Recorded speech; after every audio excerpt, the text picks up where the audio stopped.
countrymen,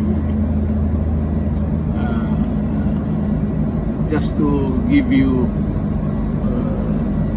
the current situation. I am about to land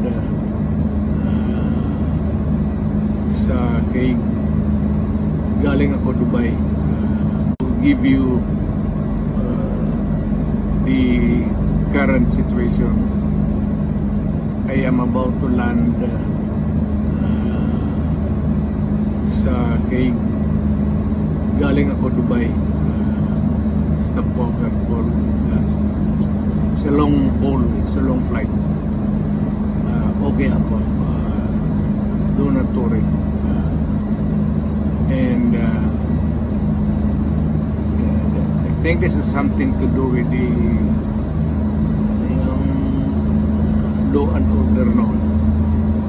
At sinasabi ko naman sa mga pulis, military na trabaho kayo at